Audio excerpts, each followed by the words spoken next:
আজকের রেসিপিটা একেবারে জাদুকরি রেসিপি। সাধারণ মসুর ডালকে কিভাবে অসাধারণ করা যায় সেটাই আজকে আমি আপনাদের সাথে শেয়ার করব। এই রেসিপিটা জানা থাকলে রুটি বা পরোটা কিংবা গরম ভাতের সাথে এক পদেতেই জমে যাবে। তাহলে শুরু করা যাক আজকের রেসিপি। আমি সুকন্যা। আজকে আমার ব্যাপক রান্না হলো ডিম দিয়ে মুসুর ডাল। তাহলে এই রেসিপির জন্য প্রথমেই নিয়ে নেব মুসুর ডাল। এখানে আমি হাফ কাপ মুসুর ডাল নিয়ে নিয়েছি। এই ডালটা 3 থেকে 4 জনের জন্য হয়ে যাবে। আচ্ছা, আপনারা এখানে গোটা মুসুর ডালের পরিবর্তে ভাঙা মুসুর ডালও নিতে পারেন। এটাকে এবার 3 থেকে 4 বার খুব ভালো করে ধুয়ে নিতে হবে, যাতে এর মধ্যে থাকা সমস্ত ময়লাগুলো ভালোভাবে পরিষ্কার হয়ে যায়।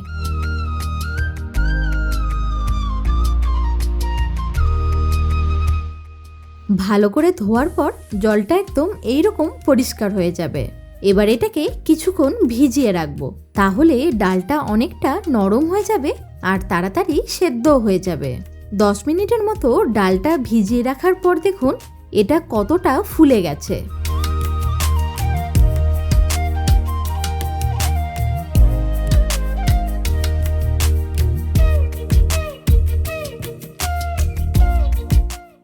এবার এই ডালটাকে আমাদের প্রথমে সেদ্ধ করে নিতে হবে।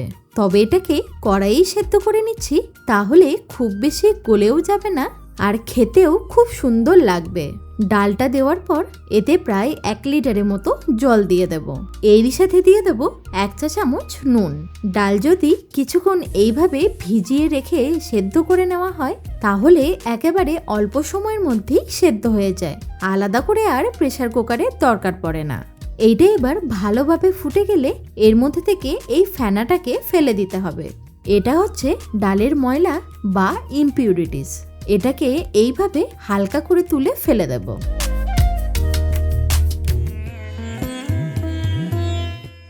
ফেনাটা ফেলে দেওয়ার পর এবার এটাকে লো ফ্লেমে সেদ্ধ করে নিতে হবে।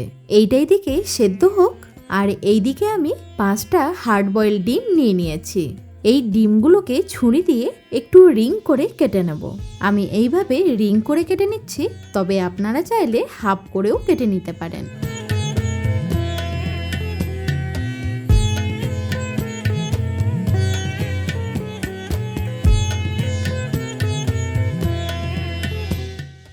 ডিমগুলো সব কেটে নেওয়ার পর এবার এইগুলোকে একটু ফ্রাই করে নেব। তার জন্য একটা কড়াইয়ের মধ্যে দিয়ে দেব 4 থেকে 5 টেবিল চামচ সর্ষের তেল। তেলটা একটু গরম করে নেওয়ার পর এবার এতে দিয়ে দিচ্ছি হাফ চা চামচ হলুদ গুঁড়ো। এর ফলে দেখবেন ডিমগুলো তেলে দেওয়ার সাথে সাথে আর ফাটবে না। এবার একে একে ডিমের টুকরোগুলোকে তেলের মধ্যে দিয়ে দুটো সাইডই হালকা লালচে করে ভেজে নেব। হালকা করে যদি ডিমগুলোকে ভেজে নেওয়া হয় তাহলে ডিমের আঁচটে গন্ধটা আর লাগবে না। দুটো সাইডই ভালো করে ভেজে নেওয়ার পর এবার ডিমগুলোকে একটা পাত্রের মধ্যে তুলে রাখছি।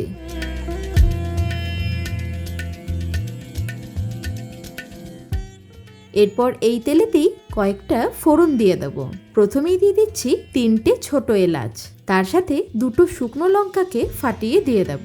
ফোড়নটাকে জাস্ট 30 সেকেন্ডের মতো একটু নাড়াচাড়া করে নিয়ে যখন এর থেকে একটা সুন্দর গন্ধ বেরিয়ে আসবে তখন এর মধ্যে দিয়ে দিতে হবে রসুন কুচি, যেটা এই ডালের প্রধান উপকরণ। আমি এখানে 7 থেকে 8টা রসুনকে একদম ফাইন চপড করে নিয়ে ব্যবহার করছি। এরই সাথে হাফ ইঞ্চি আদাকেও গ্রেট করে নিয়েছি, এটাও এই রসুনের মধ্যে দিয়ে দেব। এবার এটাকে একেবারে লো ফ্লেমে 1 মিনিটের মতো ভাজতে হবে। প্রথমেই যদি এই আদা রসুনটাকে একটু ভেজে নেওয়া হয় তাহলে এর যে ফ্লেভারটা আছে সেটা ভালোভাবে বেরিয়ে আসবে আর ডালের টেস্টটাও দ্বিগুণ হয়ে যাবে। আদা রসুনটা ভেজে নেওয়ার পর এবার দিয়ে দিতে হবে পেঁয়াজ কুচি। 2টো মাঝারি মাপের পেঁয়াজকে একদম ছোট ছোট কুচি করে কেটে নিয়ে এর মধ্যে ব্যবহার করছি। তবে পেঁয়াজটাকে এখানে একটু হালকা করেই ভাজতে হবে, যাতে পেঁয়াজটা তাড়াতাড়ি নরম হয়ে যায়। তার জন্য অল্প একটু নুন এর মধ্যে দিয়ে দেব। এই সময় গ্যাসের ফ্লেমটাকে লো টু মিডিয়ামে রাখতে হবে, না হলে আদা রসুনটা ওভার ফ্রাই হয়ে যাবে। এইরকম হালকা করে পেঁয়াজটা ফ্রাই করে নেওয়ার পর এবার এতে দিয়ে দেব একটা বড় মাপের ছোট ছোট টুকরো করে কেটে নেওয়া টমেটো। যেহেতু পেঁয়াজ ভাজার সময় নুন দিয়েছি, তাই টমেটোটা কিছুক্ষণ নাড়াচাড়া করতে করতেই দেখবেন একদম পেঁয়াজের সাথে গলে যাবে। অ্যাকচুয়ালি মশলাটা যত সুন্দরভাবে তৈরি হবে দেখবেন ডালটার স্বাদটাও তত দুর্দান্ত হবে। এই দিকেও এতক্ষণে ডালটা আমাদের সুন্দরভাবে সেদ্ধ হয়ে গেছে, না একেবারে গলে গেছে না শক্ত আছে। এবার এটাকে নামিয়ে নিয়ে মশলা ফ্রাইটার মধ্যে ঢেলে দেব।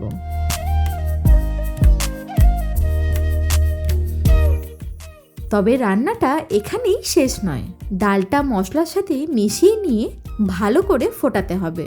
আচ্ছা, এই সময় দিয়ে দেব হাফ চা চামচ হলুদ গুঁড়ো। এরই সাথে দেব 4 থেকে 5টা চেরা কাঁচা লঙ্কা। 2 থেকে 3 মিনিট ডালটাকে একটু ফুটিয়ে নেব, না হলে হলুদের গন্ধটা থেকে যাবে। এই সময় একবার নুনটা চেক করে নেবেন, যদি প্রয়োজন পড়ে তাহলে স্বাদ মতো নুনটাও দিয়ে দেবেন। এছাড়া ডালের টেস্টটা ব্যালেন্স করার জন্য দিচ্ছি 1 চামচ চিনি। এবার ভেজে রাখা ডিমগুলোকে দিয়ে দেব। এরপর ডালটাকে একবার ভালো করে ফুটিয়ে নিচ্ছি। ডালটা আমাদের প্রায় 90%-এর মতো হয়ে এসেছে। সবার শেষে এর মধ্যে একটা তড়কা দিয়ে দেব। তার জন্য একটা তড়কা প্যান নিয়ে এর মধ্যে দিয়ে দিচ্ছি 1 টেবিল চামচ ঘি। আপনারা ঘিয়ের পরিবর্তে সাদা তেলও দিতে পারেন। ঘিটা একটু মেল্ট হয়ে গেলে এর মধ্যে 2টো শুকনো লঙ্কা ফোড়ন দিয়ে দেব। তারই সাথে দিচ্ছি 1 চা চামচ গোটা জিরে। একটু ফ্রাই করে নিয়ে এটাকে এবার ডালের মধ্যে দিয়ে দেব।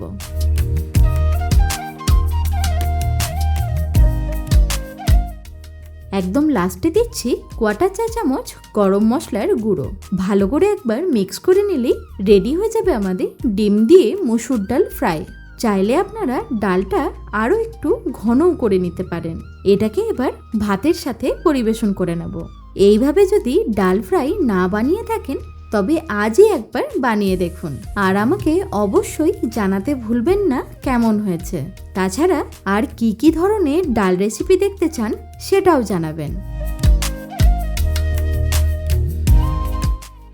ভালো থাকুন, সুস্থ থাকুন, দেখতে থাকুন ব্যাপক রান্নাঘর।